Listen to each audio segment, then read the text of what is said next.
24 febbraio 2023, Roveredo di Goa, ore 17, sala civica.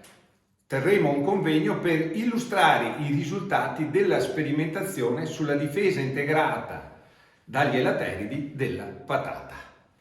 Un tavolo ministeriale è stato organizzato per trovare soluzioni per ridurre la problematica degli elateridi che danneggiano le patate non solo in Veneto ma in molte regioni italiane. Quindi è stato costituito un gruppo di lavoro, questo gruppo di lavoro ha già proposto dei documenti e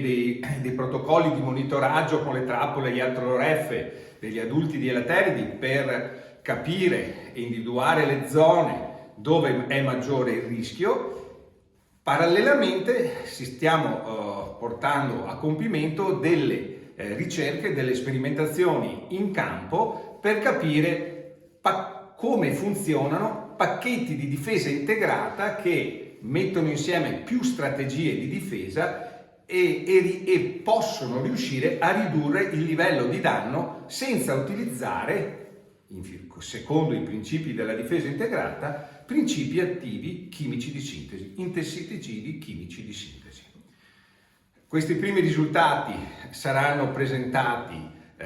il 24 febbraio, tra questi di particolare interesse i risultati di prove in ambiente controllato e in campo per valutare la tolleranza delle varietà di patata agli attacchi di elateridi e potremo vedere come ci sono delle differenze, che abbiamo prospettive di applicare uno dei primi principi della difesa integrata, la prevenzione, il primo principio della difesa integrata, la prevenzione, utilizzando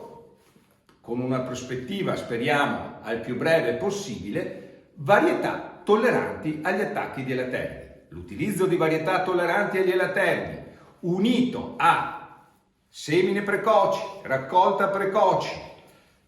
individuazione degli appezzamenti con un minor livello di popolazione di elateridi e molte altre strategie che troverete sempre nei bollettini di Veneto Agricoltura, www.venetoagricoltura.org, riescono anche,